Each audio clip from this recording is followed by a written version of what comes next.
listening to LSU Daily with Matt Musso, your home for all things LSU sports. Off and running here on another edition of LSU Daily. Welcome in. Glad to have you with me. The transfer portal officially open in college football.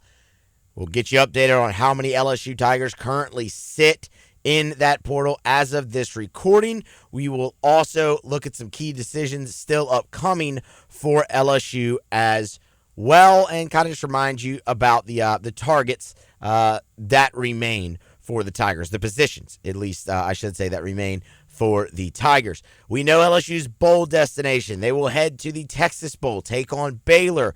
A quick, brief thumbnail on that, as we have plenty of time to talk about that matchup before before toe meets leather, I should say, on New Year's Eve afternoon. And then lastly, LSU men's hoops. They improved to 8-1 on the season. A dominant victory over Florida Gulf Coast that, while you might not learn much from it, it did provide at least one thing that I was hoping to see in the wake of a pretty significant injury for LSU. So we will go through all of that here today on LSU Daily. Fired up to have you with me. Thank you for being here. Subscribe, share, follow me on social media as well.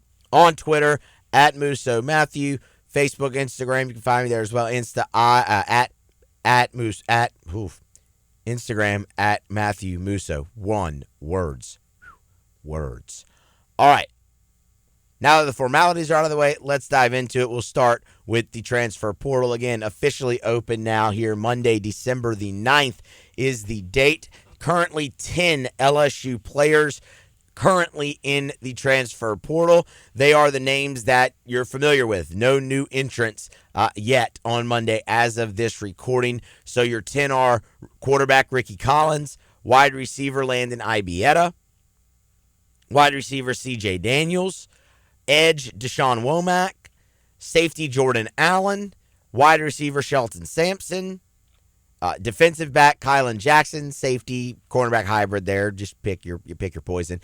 Linebacker Xavier Atkins, cornerback Jair Brown, and cornerback Bernard Causey. So where you've seen it mostly is in the wide receiver position and the defensive back room, whether it be safety or cornerback. We have put both of those on our list of highest needs for LSU, specifically wide receiver and safety. The others that we've really highlighted are edge and tight end, of course, with the departure of Mason Taylor, leaving you with just 2 scholarship tight ends on the team. And, of course, there's others. Like, if you can go get an impact offensive lineman, do it. You're replacing at least 4 starters up front. We've talked about quarterback, and until Garrett Nussmeier makes his final decision on whether to return or leave for the NFL draft, you don't quite know what you're looking for there yet. You know you have to get a quarterback either in the portal or if you can snag a pretty good one before the traditional signing date, fine.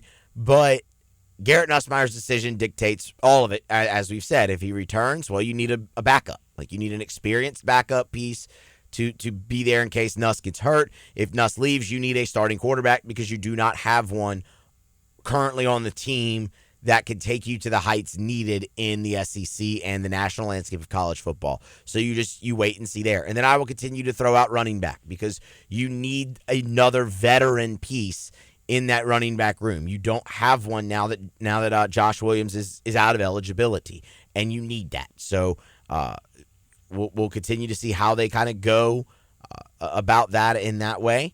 The other major decision that you're going to keep an eye on is obviously Harold Perkins. There's been plenty of whispers, plenty of talk that Harold Perkins might return in 2025 for LSU, which would be very good. Like, that'd be a very good thing. That guy makes you better. He's a freak athlete that can run sideline to sideline. You got to find the correct role. He could fill plenty of them for you. He could fill that star role. You could bring him off the edge. What you can't do is play him off the ball anymore. I mean, that we've seen that not work now. And you have to, if he's going to come back, he has to do something that will maximize him. I don't believe that is playing off the ball. And when I say maximize him, I mean maximize his draft stock. If he is still content on playing off the ball, he might as well just go now because, he's still ranked as the number 3 or so off the ball linebacker in this draft. So go ahead.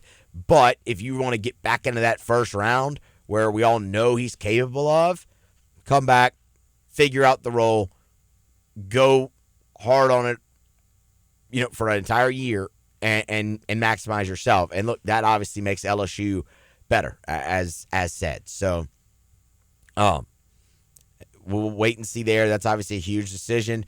Emory Jones is another guy that we've been watching, but I mean that's kind of a coin flip, right? For Emory, and we'll see what he decides and announces. Those are really the three decisions that you're still watching for LSU. There will be more players enter the transfer portal, and there will be plenty that LSU will sign out of the transfer portal as well. Brian Kelly on signing day, the early signing day, mentioned hopefully getting the high school class to at least 25. That'd mean they'd add at least two more before the traditional signing date, and he mentioned 12 out of the portal. So there will be plenty of news coming fast and furious down the pike here in transfer portal season for LSU. So that's your update right now as it stands, as the portal is now officially open. 10 Tigers in. We will wait and see for more announcements. They will come down the pike. And again, as I said, you will sign plenty out of the portal as well. Remember, LSU has promised. They have promised to be aggressive in the transfer portal. And financially, they should be in a position to do that with everything that was freed up with the attrition in the high school recruiting class. Now, a couple of names to potentially keep an eye on here for LSU. We talked about the receivers on Friday's show. They've been named nationally as a team to watch, as one of the main teams, I should say, to watch for five-star wide receiver, the Hudson, the five-star wide receiver out of Texas Tech. We've talked plenty about KC Concepcion from NC State as well. I would throw Luke Haas out there from Arkansas, a tight end who just entered the portal, and he kind of fits the mold more of the complete tight end like Mason Taylor. Played plenty at Arkansas. That's a really big loss actually for the Hogs. That should be someone that LSU is all in on for the tight end class. And then LSU has an offer out for tight end Zach Atkins. He is a transfer from the Division II level, Northwest Missouri State. But, and again, while I understand you hear Division II, and that's not what's going to totally move the needle, this kid has offers from a lot of power conference schools and a lot of SEC schools, including LSU. There is South Carolina. Ole Miss has offered Zach Atkins. Arkansas has offered him. Colorado has offered him. South Carolina? South Carolina has offered him. West Virginia. So it's a lot of power schools after him. 6'3", 240 pounds. He didn't complete the season at Northwest Missouri State. He entered the transfer portal, or announced his intentions, I should say, back on November the 19th. So he played in 9 games, caught 18 balls, scored 3 touchdowns, just under 200 yards. So productive there, good size, should be a really good blocker as well with that size, or at least develop in. Would have 2 years of eligibility left. So LSU has already extended an offer to Zach Atkins at tight end. And again, we mentioned Luke Haas there as well. Another name I'll give you right now to keep an eye on, Hayes Fawcett, with this graphic not too long ago. Former Nebraska edge Jamari Butler has named LSU one of his final 3 in the transfer portal. He'd have 1 year of eligibility remaining, 3 years at Nebraska, 7.5 sacks, 65 tackles. You're looking at 6'5", 260. We've told you LSU needs an edge, and Jamari Butler, a transfer from Nebraska, per Hayes Fawcett and On3 Sports, has LSU in his final 3, competing against Texas A&M and Florida State. So again, really solid offer list there, really solid final 3. We'll see if LSU, how strong their interest is, and if they can get that one across the finish line. That's just a few names to really look out for here early, again, as we go through this transfer portal process, officially open now, Monday, December the 9th. All right, let's put the transfer portal conversation aside for now. We'll come back to it at the very end to just make sure nothing new has popped. And let's move on to LSU's bowl game. LSU, we know the bowl destination. They will face the Baylor Bears and former defensive coordinator Dave Aranda, now the head coach over there in Waco, in the Texas Bowl. 2:30 p.m. Central kickoff on New Year's Eve. And look, I know No one's jazzed about going to the Texas Bowl. I'm not jazzed about LSU going to the Texas Bowl. That's never the standard, nor should it be. But LSU does get to play in Houston, obviously a large alumni base, so that should draw more fans than a trip to Florida, obviously for a bowl game.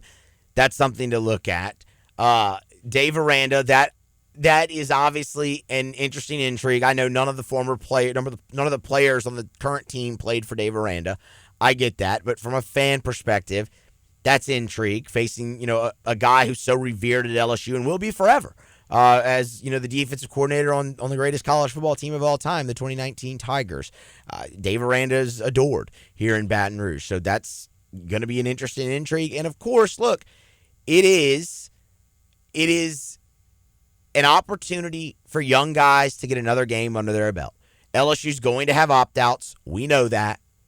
And one of the themes that you've seen so far from this season has been the young guys, the freshmen really out of that class of 2024, step up, play a lot, and continue to develop. Guys like Devon Keys, a guy like Dominic McKinley, Gabe Relaford, Ahmad Bro. We could go on and on and on and on and on. Hell, Caden Durham, on and on and on. Paul Mubenga, potentially, on the offensive line. So it's another opportunity for that, and I think that's great. It's another opportunity to see guys that maybe you didn't see enough of in the regular season, young guys like Deshaun Spears. Think last year in the bowl game, the ReliaQuest Bowl against Wisconsin. The intrigue there was Garrett Nussmeier. And, man, look, Nuss led you on a winning drive, and you had all the hype coming into this season surrounding him, and the guy threw for 3,700 yards or so. So, that part of it is intriguing about this game. Not really much else, I understand. I would tell you Baylor is a really good team. They are on a heater, 6 straight wins on the season. A phenomenal coaching job, honestly, by Dave Aranda. This is a team that started 2-4 on the season. He kept them together, won 6 straight to end, and ended up finished tied for second in the Big 12 at 6-3 and 8-4 on the season. So it's a really nice team coming in. And the last win they had in the season was Kansas. That was quite impressive because you remember heading into the last weekend of the season, Kansas had run through everybody. They were a giant killer. They were coming off victories over 3 ranked teams, 3 straight victories over ranked teams, and Baylor beat them 45-17 to close their season. So this is a capable team that Dave Aranda will bring in. Their losses, it is notable. They were against good teams. They lost to Colorado. They lost to BYU. They lost to Iowa State. Iowa State just played for the Big 12 championship. So when they played the top of their league, they did lose. They also lost to Utah, but that was a non-conference game because it was already on the schedule. So they just kept it as a non-conference. They lost that game. That's really probably their worst loss of the season because Utah ended up not being very good. But after a 2-4 start, credit Dave Aranda, held that team together, got them playing their best football down the stretch, won 6 straight, and now they'll face LSU in the Texas Bowl. It'll be the 12th meeting all-time between LSU and Baylor, the first since the 1985 Liberty Bowl up there in Memphis, a game won by the Baylor Bears. LSU leads the all-time series 8-3. We'll have plenty of time to continue to talk LSU Baylor in the Texas Bowl. As I said, there will be opt-outs. There will be angles to explore, all of that as we get closer to the New Year's Eve matchup. 2:30 kickoff there on December the 31st in Houston, Texas. All right, LSU men's hoops. We'll kind of wrap it there and then give you one last look at the portal, see if anything's popped here as we've talked about these other subjects. 80-71, nice victory for LSU over Florida Gulf Coast. Again, Florida Gulf Coast, they're not very good. No one's going to do backflips over this win, but it's the 8th win of the season for the Tigers, and there were a few things that do stand out. LSU put together a dominant first half, and that's something that we've been wanting to see. You went to the break, 42-27, Tigers in control, and that's just something you haven't really seen a lot this season if you're LSU. So that was good. You saw them come out on fire from 3 as well in this basketball game, which was nice. Now, it cooled down, and you finished around your 8 for 27 mark that you've seen plenty this year. Cam Carter was your leader there with 3 for 6 from behind the arc, but it was nice to see them come out on fire. I don't care who the opponent was. It was nice to see. And I can say I don't care who the opponent was because LSU was losing at the half to Alabama A&M. They were losing at the half to Charleston Southern. So, they've slept the walk through the first half of games like this. They did it on Saturday, and that was fantastic to see. And you kept the pedal down. Like, you've been a really good second half team. While you were outscored in the second half, LSU led by 21 twice in the second 20 minutes, and Florida Gulf Coast did not cut the lead to single digits where it finished until the final basket of the game with seconds left on the clock. So LSU was in firm control throughout this one. Dominant win for the Tigers. What I loved seeing, and I get it, it's Florida Gulf Coast, but what I loved seeing, we talked about it here. Well, I either talked about it here or it was on AFR when I was filling in for Matt at the end of last week. I know I talked about it somewhere on the record. The Jalen Reed injury, him being out for the rest of the year with a torn ACL, is a massive blow to this team. From an experience standpoint, and where I took it further than that, an offensive standpoint. Jalen Reed was averaging just over 12 points per game when he went down with this injury. The rest of your guys in the front court hadn't averaged that anywhere close to that really throughout their college career. Now, from a rim protection and defensive standpoint, you still felt good. Damian Collins, Corey Chess, Robert Miller, those guys had been awesome on that side of the floor along with Jalen Reed.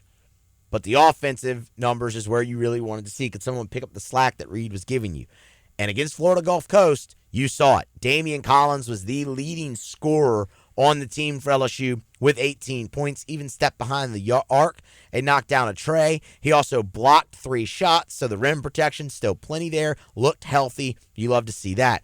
Freshman Corey Chest, redshirt freshman Corey Chest, 12 and 12. His first double-double at LSU, his first double-double in college. Shot 6 of 7 from the floor. The 12 rebounds, obviously huge. He ended up blocking a shot as well, so you had the rim protection there from him. Also, can those two guys really carry that forward?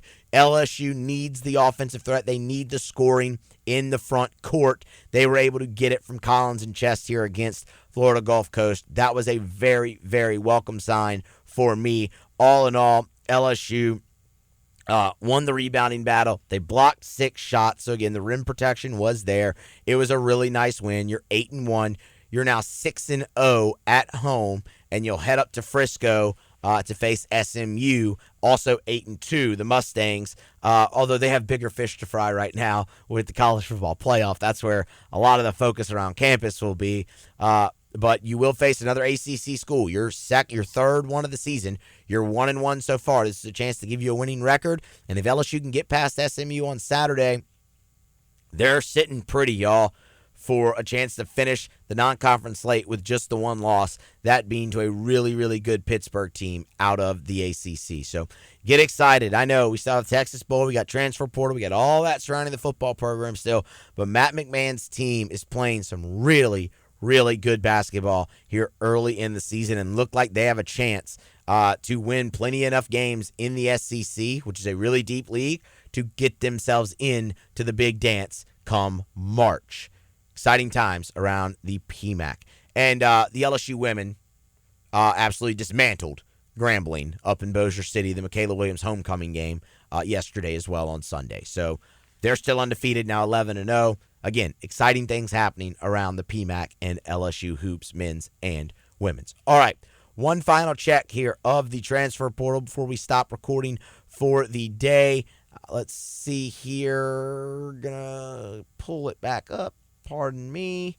Well, it's just not working the way that I need it to. So we'll do it like this. Hold on one second. Scroll up to the top here.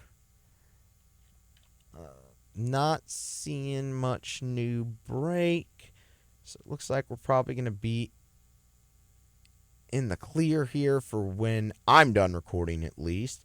Sorry, doing this totally real time right now. Trying to get any type of update we can. for LSU. No, it looks pretty good for the Tigers. We're going to go ahead and call it 10. 10 in the portal right now for LSU. We ran through the names earlier. We ran through the list of needs. There'll be plenty more to come, and we'll keep you covered here on LSU Daily. You know it. Subscribe, share, follow on social media. All that's greatly appreciated. Thank you for joining me once again today, and be here next time for more on LSU Daily.